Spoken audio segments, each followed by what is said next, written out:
નમસ્તે વિદ્યાર્થી મિત્રો, પ્રેરણા વિદ્યાલયમાં આપ સૌનું હાર્દિક સ્વાગત કરું છું.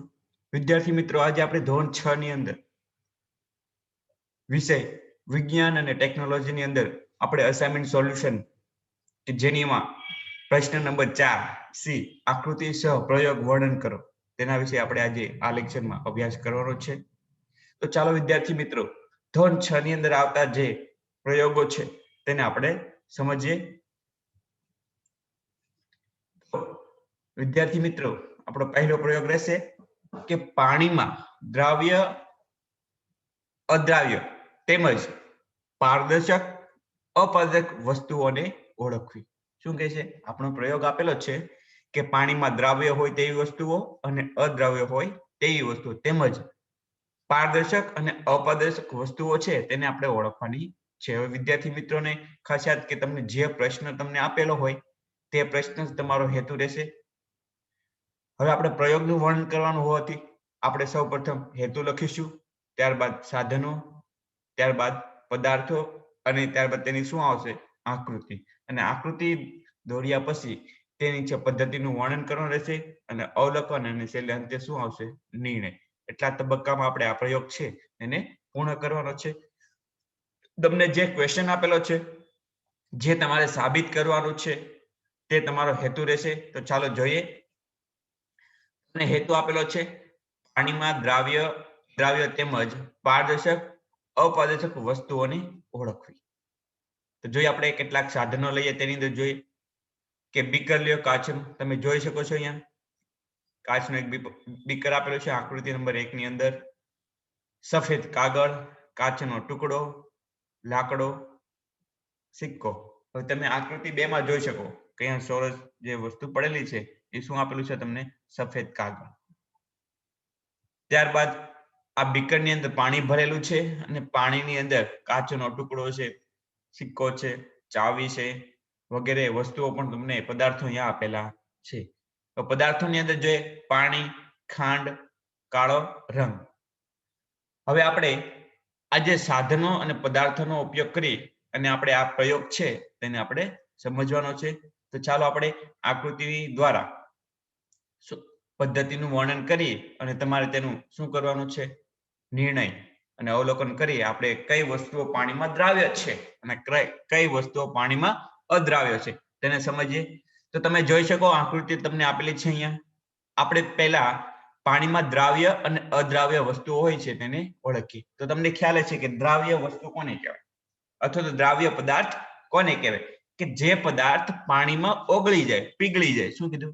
કે જે પદાર્થ પાણીની અંદર ઓગળી જાય એ બધી વસ્તુઓ કેવી છે? દ્રાવ્ય. અને જે પદાર્થ પાણીમાં ઓગળતો નથી તેને અદ્રાવ્ય પદાર્થ તરીકે ઓળખીએ. હવે તમે જોઈ શકો છો કે જ્યારે એક કાચનું બીકર લ્યો અને તેની અંદર પાણી નાખો. ત્યારબાદ પાણી નાખ્યા પછી તમને જે સાધનો આપેલા છે તેની અંદર કાચનો ટુકડો, લાકડું અને સિક્કો, આ ત્રણેય પદાર્થને પાણીની અંદર નાખો. તમે જોઈ શકો છો પાણીની અંદર તમને કાચનો ટુકડો, સિક્કો, આ ઉપરાંત બીજા અન્ય પદાર્થો, ચાવી છે, લાકડાનું બટકું છે, તે તમને અહીંયા પાણીની અંદર નાખેલું દેખાય છે. હવે તમે જોઈ શકો છો કે આ બધી વસ્તુઓ થોડા સમય સુધી રાખો, પાણીની અંદર રાખો. જો તે પાણીની અંદર ઓગળી જશે, પાણી ભેગી મિક્સ થઈ જશે, તો તે પદાર્થને આપણે શું કહીશું? દ્રાવ્ય પદાર્થ. પણ કાચનો ટુકડો, લાકડું અને સિક્કો તે પાણીની અંદર દ્રાવ્ય થતું નથી, એટલે આપણે તે પદાર્થને શું કહીશું? અદ્રાવ્ય પદાર્થ તરીકે ઓળખીશું. ક્લિયર? પદ્ધતિનું આપણે વર્ણન જોઈએ કે પદ્ધતિ: એક કાચનું બીકર લ્યો, તેમાં પાણી ભરો. આ બીકરમાં આપેલ પદાર્થો કાચનો ટુકડો, ખાંડ, લાકડું, સિક્કો એક પછી એક નાખો અને અવલોકન કરો કે તે પાણીમાં ઓગળે છે કે કેમ. અને તમારા અવલોકનને શું કરવાનું છે? તમારે કોષ્ટકની અંદર નોંધવાનું છે. હવે એક સફેદ કાગળ લ્યો અને તેમાં નાનું વર્તુળ દોરી તેમાં કાળો રંગ પૂરો.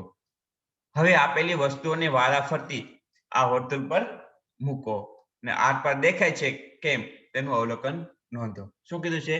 કે તમારે એક બીકર લેવાનું છે અને તેની અંદર પાણી ભરી તમને જે પદાર્થો આપેલા છે તેની અંદર પાણીની અંદર તમારે શું કરવાના છે? નાખવાના છે.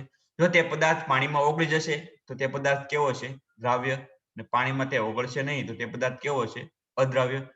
ત્યારબાદ એક સફેદ કાગળ તમારે લેવાનું છે અને તેની ઉપર એક વર્તુળ દોરો અને તેની અંદર કેવો રંગ પૂરવાનો છે? કાળો રંગ. હવે જે તમને વસ્તુઓ આપેલી છે તેને વારાફરતી વર્તુળ પર તમારે મૂકવાની છે. જો તે વસ્તુની આરપાર તે કાળો રંગ તમને દેખાય તો તે વસ્તુ કેવી હશે? પારદર્શક હશે. પણ જો કાળો રંગ છે તમને દેખાશે નહીં તો તે વસ્તુ કેવી હશે? અપારદર્શક હશે. અવલોકનમાં જોઈએ કે પહેલો પદાર્થ આપેલો છે કાચનો ટુકડો. કાચના ટુકડાને જ્યારે તમે બીકર પાણી ભરેલા બીકરની અંદર તમે નાખ્યો તો તે કાચનો ટુકડો છે પાણીમાં ઓગળશે નહીં. એટલે આ કાચનો ટુકડો શું થશે? દ્રાવ્ય થશે નહીં. એટલે શું કહ્યું છે? ના. ત્યારબાદ પણ આપણે શું કીધું છે કે પ્રશ્નની અંદર પ્રયોગની અંદર આપણે દ્રાવ્ય પદાર્થ અને અદ્રાવ્ય પદાર્થને સાબિત કરવાના છે. તો કાચનો ટુકડો પાણીમાં દ્રાવ્ય છે? નહીં. પરંતુ પાણીમાં કેવો છે? દ્રાવ્ય. એટલે આપણે અહીંયા શું લખ્યું કોષ્ટકની અંદર? હા, કાચ છે પાણીમાં કેવો છે? અદ્રાવ્ય. ત્યારબાદ હવે આપણે કાચના ટુકડાને ઓળખવાનો છે કે તે પારદર્શક છે કે નહીં. જ્યારે તમે કોરા કાગળ ઉપર કાળું ટપકું કર્યું હતું, વર્તુળ કર્યું હતું અને તેના પર જો તમે કાચનો ટુકડો મૂકો તો કાળું ટપકું છે કાચની આરપાર તમને જોવા મળશે. તેથી આ પદાર્થ કેવો થશે? પારદર્શક. અને તે કાચ છે અપારદર્શક રહેશે નહીં. એટલે કોષ્ટકમાં આપણે શું લખ્યું? ના. ક્લિયર? હવે જો ખાંડ, તો ખાંડને પાણી ભરેલા બીકરમાં તમે જો નાખો તો ખાંડ થોડા સમય પછી શું થશે? ધીમે ધીમે ઓગળવા લાગશે અને પાણીની અંદર કેવી થશે? મિક્સ થઈ જશે. એટલે ખાંડ છે પાણીમાં કેવો પદાર્થ છે? દ્રાવ્ય પદાર્થ છે. એટલે આપણે અહીંયા દ્રાવ્યમાં શું લખીશું? હા. અને અદ્રાવ્યની અંદર શું લખીશું? ના. ત્યારબાદ જોઈએ ખાંડ છે તે કેવો પદાર્થ છે? પારદર્શક પદાર્થ છે. તમે ખાંડનો ટુકડો તમે નાખો કાચ ઉપર તો તમને જે થોડા ખૂબ જ ઓછી માત્રામાં ધૂંધળું જે કાળો રંગ છે તે તમને ખાંડની આરપાર તમને જોવા મળશે. એટલે ખાંડ છે એ કેવો પદાર્થ થશે? પારદર્શક. અને અપારદર્શક થશે નહીં. એટલે આપણે કોષ્ટકમાં શું લખ્યું? ના. ત્યારબાદ જોઈએ લાકડું, તો લાકડાને પાણી ભરેલા બીકરમાં નાખો તો લાકડું ઓગળશે નહીં. એટલે કે અદ્રાવ્ય પદાર્થ થશે અને તે પાણીમાં દ્રાવ્ય થશે નહીં. એટલે આપણે કોષ્ટકમાં લખીશું ના. ત્યારબાદ જોઈએ કે લાકડું છે એ પારદર્શક પદાર્થ છે. જો લાકડાને તમે કાગળ ઉપર મૂકો અને લાકડાની આરપાર તમને કાગળ ઉપર કરેલું જે વર્તુળ છે તેનો કાળો રંગ દેખાશે નહીં? દેખાય. એટલે લાકડું આપણે શું થશે? અપારદર્શક પદાર્થ અને તે પારદર્શક પદાર્થ થશે નહીં. ત્યારબાદ સિક્કો, સિક્કાને પાણી ભરેલા બીકરમાં નાખો તો તે અદ્રાવ્ય થશે નહીં. એટલે તે પદાર્થ આપણે શું કરીશું? અદ્રાવ્ય અને તે દ્રાવ્ય થશે નહીં. અને પારદર્શક પણ તે નથી અને કેવું છે? અપારદર્શક પદાર્થ છે. તેથી આપણે શું લખીશું? અપારદર્શકની અંદર હા. હવે આના ઉપરથી આપણને ખબર પડ્યો કે કયા પદાર્થો પાણીમાં દ્રાવ્ય છે અને કયા પદાર્થો પાણીની અંદર અદ્રાવ્ય છે તથા કયા પદાર્થો પારદર્શક છે અને કયા પદાર્થો અપારદર્શક છે. હવે તમને ખ્યાલ હશે કે પારદર્શકની તમને વ્યાખ્યા આવતી જશે કે આપણે જે વસ્તુની આરપાર બીજી વસ્તુને શું કરી શકીએ? જોઈ શકીએ. તો તે બધી વસ્તુઓ કેવી હોય છે? કાચ. હવે તમે કાચનો ટુકડો લ્યો તો તમે કાચની જે પહેલી બાજુ જે વસ્તુઓ હોય તે બધી વસ્તુને તમે સ્પષ્ટ રીતે જોઈ શકો. તેથી કાચ કેવો થશે? પારદર્શક થશે. ખાંડ છે તેમાંથી પણ તેની આરપાર થતી જે વસ્તુ હોય છે આપણે તેને જોઈ શકીએ, પણ કેવી? ઝાંખી. એટલે તે પણ પારદર્શક થશે. જ્યારે લાકડું અને આ સિક્કો છે તે કેવા પદાર્થો છે? અપારદર્શક પદાર્થો, કે તેની આરપાર જે બીજી વસ્તુઓ હોય છે તેને આપણે જોઈ શકતા નથી. એટલે કે આપણે અપારદર્શક પદાર્થની અંદર લાકડું અને સિક્કામાં શું લખ્યું છે? હા. હવે આપણે આના પરથી સાબિત કરી શકીએ કે નિર્ણય લખી શકીએ કે કાચનો ટુકડો, લાકડો અને સિક્કો પાણીમાં કેવા છે? અદ્રાવ્ય છે. જ્યારે ખાંડ પાણીમાં દ્રાવ્ય છે. તેમજ કાચનો ટુકડો અને ખાંડ કેવા છે? પારદર્શક છે. જ્યારે લાકડું અને સિક્કો કેવા છે? અપારદર્શક પદાર્થો છે. ક્લિયર? તો વિદ્યાર્થી મિત્રો, ત્યારબાદ આપણે જોઈએ બીજો પ્રયોગ કે જેમાં કઈ રીતનું છે અને આપણે શેના વિશે આપણે અભ્યાસ કરવાનો છે. તો જોઈએ ફિલ્ટર દ્વારા નિસ્યંદન કરો. શું કીધું છે? કે તમારે ફિલ્ટર પેપર દ્વારા અથવા તો ફિલ્ટર દ્વારા તમારે નિસ્યંદન કરવાનું છે. તો ચાલો જોઈએ કે તમને હેતુ આપેલો છે. ફિલ્ટર પત્ર દ્વારા શું કરવાનું છે? આપણે નિસ્યંદન. તમને જે પ્રયોગનો જે ક્વેશ્ચન હોય, જે સાબિત કરવાનું હોય, તમારે તેને હેતુ કરીને તમારે લખવાનું રહેશે. ત્યારબાદ સાધનો. તો સાધનોની અંદર આપણે ક્યાં ક્યાં વસ્તુઓ લઈએ તો જોઈએ ફિલ્ટર પત્રો, કચ્છનળી, કાચની ગળણી, બીકર અને સ્ટેન્ડ. તમે જોઈ શકો છો અહીંયા બીકર આપેલું છે, અહીંયા હાથમાં પકડેલી શું આપેલી છે તમને કચ્છનળી, અને આ શું છે કાચની ગળણી, અને તેની અંદર શું મૂકેલું છે કાગળ જેવું ફિલ્ટર પત્ર, અને અહીંયા તમને સ્ટેન્ડ આપેલું છે. હવે જોઈએ કે આપણે ફિલ્ટર પેપરની મદદથી શું કરવાનું છે કે આપણે પાણીને નિસ્યંદન કરવાનું છે, એટલે કે ગંદુ પાણી તમને જે આપેલું છે એના સ્થાને આપણે શુદ્ધ પાણી મેળવવાનું છે. તો પદાર્થમાં આપણે લખીશું, શું લખીશું? ગંદુ પાણી. તમે આકૃતિ જોઈ શકો છો કે અહીંયા ફિલ્ટર જે તમને કસનળી આપેલી છે કાચની, તેની અંદર શું ભરેલું છે? ગંદુ પાણી ભરેલું છે, અને આ જે બીક ગળણી છે તેની અંદર ફિલ્ટર પત્ર મૂકેલું છે, અને તેમાં આપણે ગંદુ પાણીને શું કરતા છે તેની અંદર નાખતા છે. ધીમે ધીમે જે ફિલ્ટર પેપર દ્વારા જે ગાળણ થઈ અને શુદ્ધ પાણી છે તમને કચ્છનળી ગળણીની મારફતે બીકરની અંદર પડતું જોવા મળે છે. તો ચાલો આપણે પદ્ધતિને જોઈએ કે આકૃતિમાં દર્શાવ્યા પ્રમાણે કાચની ગળણી, સ્ટેન્ડ, બીકર અને કચ્છનળી લ્યો. તમે જોઈ શકો અહીંયા શું આપેલું છે? સ્ટેન્ડ, ત્યારબાદ કાચની ગળણી, અહીંયા તમને ગળણી આપેલી છે, અને કચ્છનળી અહીંયા તમે જોઈ શકો છો. ત્યારબાદ હવે સ્ટેન્ડમાં કાચની ગળણીને આકૃતિમાં દર્શાવ્યા પ્રમાણે ગોઠવો. સ્ટેન્ડ આપેલું છે ને આપણે અહીંયા તમે જેમ આકૃતિ આપેલી છે તે પ્રમાણે આપણે ગળણીને પણ ગોઠવવાની છે, તથા ગળણીમાંથી નીચે પડતું પાણી નીચે બીકરમાં પડે તે રીતે બીકરને ગોઠવો. જ્યારે ગળણીની અંદર પાણીને નાખવામાં આવશે ત્યારે તે પાણી બધું ક્યાં પડશે? નીચે પડશે. તો આપણે બીકરને એવી રીતે મૂકવાનું છે કે જે ગળણીમાંનું જે બધું જ પાણી ગાળણ થાય ને શેની અંદર પડે? બીકરની અંદર પડે. હવે જોઈએ કે ફિલ્ટર પેપર લઈ તેની આકૃતિમાં દર્શાવ્યા પ્રમાણે ગળણીની અંદર ગોઠવો. તમે જોઈ શકો અહીંયા તમને એક લાઈન દેખાતી છે, તે શું દર્શાવે છે કે અહીંયા ફિલ્ટર પેપર તમને મૂકેલું છે. હવે કચ્છનળીમાં થોડું ગંદુ પાણી લઈ તેને ગળણીમાં ઉમેરો અને ગળણીમાંથી નીચેના બીકરમાં એકત્ર થતું પાણીનું અવલોકન કરો. શું કીધું છે કે તમે કચ્છનળીમાં તમને જે ગંદુ પાણી આપેલું છે અને ગંદા પાણીમાંથી આપણે શુદ્ધ પાણી મેળવવાનું છે, એટલે કે ગંદા પાણીનું આપણે શું કરવાનું છે? ફિલ્ટર પેપર દ્વારા નિસ્યંદન. તો આપણે આ જે કચ્છનળીની અંદર ભરેલું ગંદુ પાણી છે તેને ફિલ્ટર પેપર એટલે કે કાચની ગળણીની અંદર શું કરવાનું છે? નાખવાનું છે. તો આપણે ત્યારબાદ જોઈએ કે જ્યારે તમે આ ગંદા પાણીને આ જે કાચની જે ગળણી છે તેની અંદર તમે નાખો અને તેની અંદર રહેલું ફિલ્ટર પેપર છે શું કરશે? ધીમે ધીમે પાણીનું ગાળણ કરશે, અને જે અશુદ્ધિઓ છે ઝીણી ઝીણી નાની નાની સૂક્ષ્મ અશુદ્ધિઓ, તે બધી જ અશુદ્ધિઓ આ જે ફિલ્ટર પેપર છે તેની પર પડી રહેશે, તેને ચોંટી જશે. જ્યારે પાણી છે શુદ્ધ પાણી ધીમે ધીમે શું થશે? તેમાંથી આર પાર થઈ અને જે કાચની ગળણી મારફતે તમને બીકરની અંદર જોવા મળશે. તમે જોઈ શકો છો કે બીકરની અંદર ગળણીમાંથી જે પાણી છે નીચે ટીપે ટીપે શું પડે છે? ધીમે ધીમે નીચે પડે છે, અને તે પાણી કેવું છે? શુદ્ધ પાણી હશે. તો જોઈએ અવલોકનમાં ફિલ્ટર પેપર દ્વારા રાખેલ કાચની ગળણીમાંથી પાણી ધીમે ધીમે નીચે રાખેલા પાત્રમાં જમા થાય છે. શું કીધું છે કે જ્યારે આપણે કાચની ગળણીની અંદર ફિલ્ટર પેપર મૂક્યું અને તેમાં ગંદુ પાણી કચ્છનળી મારફતે તેની અંદર નાખવામાં આવ્યું, તો ધીમે ધીમે શું થશે? શુદ્ધ પાણી છે અશુદ્ધિઓ તે ફિલ્ટર પેપર સાથે ચોંટી જશે અને શુદ્ધ પાણી ધીમે ધીમે નીચે બીકરની અંદર પડવા લાગશે, એટલે કે જમા થશે. અને અશુદ્ધિઓ ફિલ્ટર પેપર પર જમા થાય છે અને પાત્રમાં એકત્ર થતું પાણી કેવું હશે? શુદ્ધ પાણી હશે. હવે જોઈએ કે નિર્ણય દ્વારા આપણે એ સાબિત કરી છે કે ગળણીમાંથી નીચેના બીકરમાં એકત્ર થતું પાણી શુદ્ધ પાણી છે અને ફિલ્ટર દ્વારા ગંદા પાણીમાંથી શુદ્ધ પાણી મેળવી શકાય છે.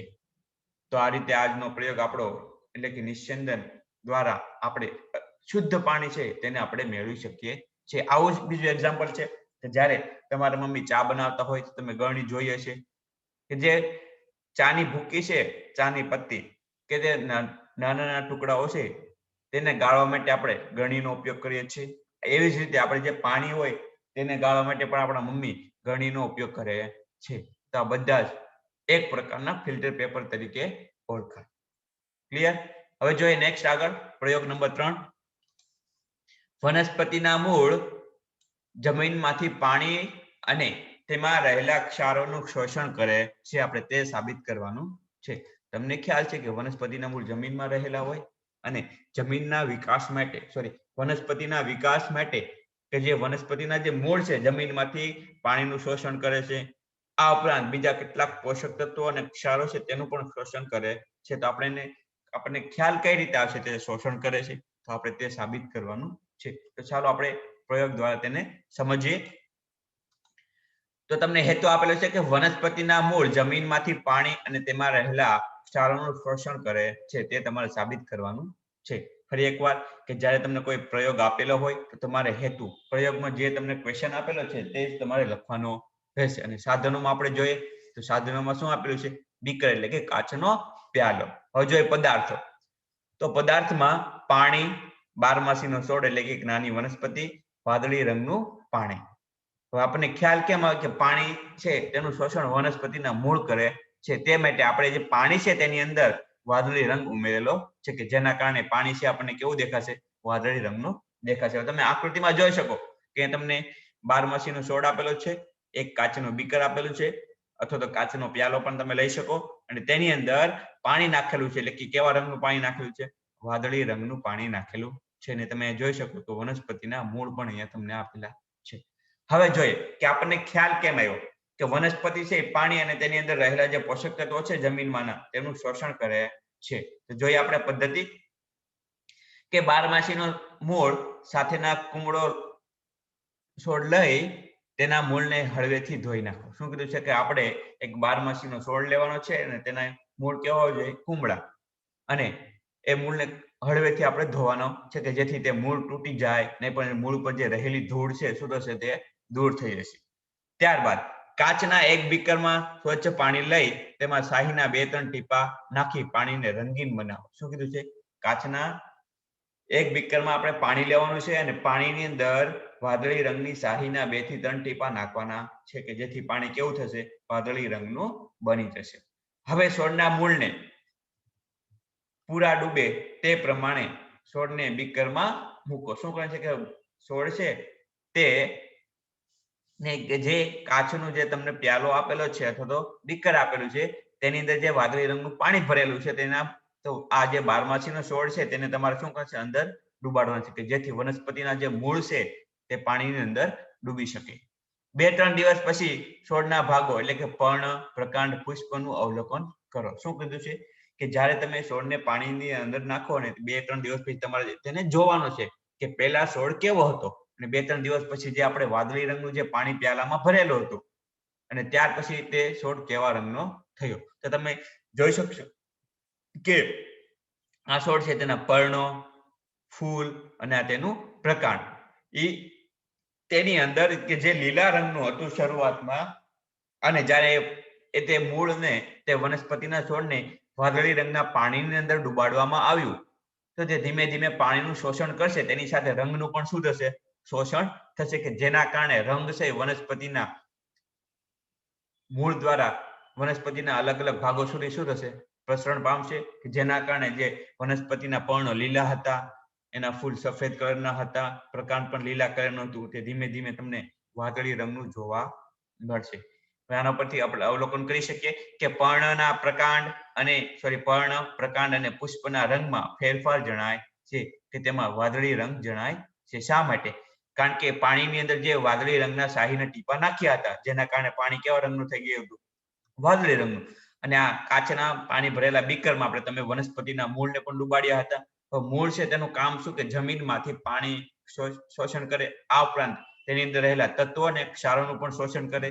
તેવી જ રીતે જે કાચનો જે પ્યાલો છે તેની અંદર જે વાદળી રંગનું પાણી ભરેલું હતું તેને પણ મૂળ શું કરશે? શોષણ કરશે, કે જેના કારણે વાદળી રંગ પણ તે સાથે સાથે શું થશે?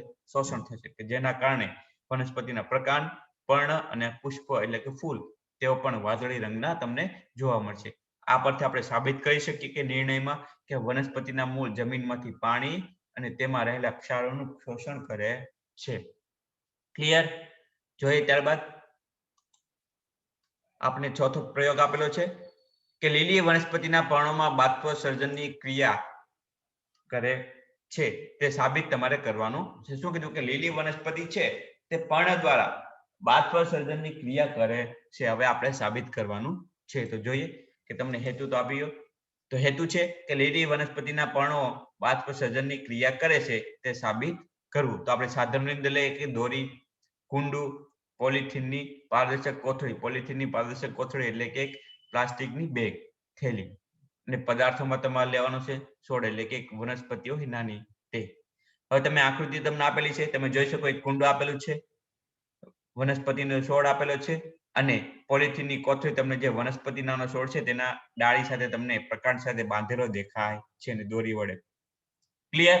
હવે આપણે આકૃતિ દ્વારા પદ્ધતિને સમજવાની છે. તો જોઈએ કે લીલા પર્ણવાળો એક છોડ કુંડા સાથે લ્યો. કુંડા સાથે આપણે એક લીલા પર્ણવાળો છોડને લીધેલો છે. આકૃતિમાં દર્શાવ્યા મુજબ છોડની એક ડાળી પર પોલિથીનની પારદર્શક કોથળી હવાસુસ્ત બાંધો. શું કીધું છે કે તમને આકૃતિમાં દર્શાવ્યા મુજબ તમારે એક છોડ છે કે જેની એક ડાળી છે તેને એના ઉપર પ્લાસ્ટિકની પારદર્શક કોથળી તમારે બાંધવાની છે કે જેથી કોથળીની અંદર જે રહેલી ડાળી છે તેનું આપણે નિરીક્ષણ કરી શકીએ. હવાસુસ્ત એટલે કે તેની અંદર હવા છે ફરી પાછી જઈ શકે નહીં તેવી રીતે. ત્યારબાદ આ છોડને સૂર્યપ્રકાશ મળી રહે તે રીતે ગોઠવો. આપણે જોવાનું છે કે આ છોડ છે કે તેને સૂર્યપ્રકાશ મળી રહે એટલે કે તેને થોડા સમય માટે તડકાની અંદર રાખવાનો છે. અને 4-5 કલાક પછી કોથળીનું અવલોકન કરો. શું કીધું કે તમે 4-5 કલાક પછી તડકામાં રાખ્યા બાદ તમે કોથળીનું તમે અવલોકન કરશો તો તમને તેની અંદર પાણીના નાના નાના ટીપાઓ જોવા મળશે. તમને અહીંયા દેખાય છે પાણીના નાના નાના ટીપાઓ. તો આપણે આના પરથી અવલોકન કહી શકીએ કે પોલિથીનની કોથળીના અંદરના ભાગમાં પાણીના નાના નાના ટીપાઓ જોવા મળે છે. તેનું કારણ શું કે વનસ્પતિ છે તે મૂળમાંથી પાણીનું શોષણ કરે છે અને પર્ણ દ્વારા શું કરે છે તેનું બાષ્પોત્સર્જન. કારણ કે પર્ણ છે તે વનસ્પતિનું રસોડું છે અને પર્ણની અંદર ખોરાક બનાવવામાં આવે છે કે પર્ણ દ્વારા કે જે પર્ણની અંદર રહેલા છે વાયુરંધ્રો છે તે શું કરશે પાણીનું વરાળ સ્વરૂપે શું કરશે ઉત્સર્જન કરશે, બહાર કાઢશે કે જેના કારણે કોથળીની અંદર તે વરાળ છે એ ઠંડી પડશે અને તે પાણીના ટીપા સ્વરૂપે તમને શું જોવા મળશે કોથળીની અંદર નાના નાના ટીપાઓ જોવા મળશે. તેથી આપણે સાબિત કરી શકીએ કે લીલી વનસ્પતિના પર્ણો બાષ્પોત્સર્જનની ક્રિયા દરમિયાન પાણીને બહાર કાઢે છે. તેવી જ રીતે આપણે અમુક વાર ગરમીમાં ઊભા હોય તો આપણા શરીરમાંથી પણ પરસેવો છૂટે છે. તે જ રીતે વનસ્પતિ છે તે પણ પોતાના પર્ણ દ્વારા શું કરે છે પાણીને બાષ્પોત્સર્જનની ક્રિયા દ્વારા તે બહાર કાઢે છે. ક્લિયર? તો આજનો લેક્ચર આપણે અહીંયા પૂરા કરીએ. ફરી પાછા નેક્સ્ટ લેક્ચરમાં મળીશું. Thank you. જય હિન્દ, જય ભારત.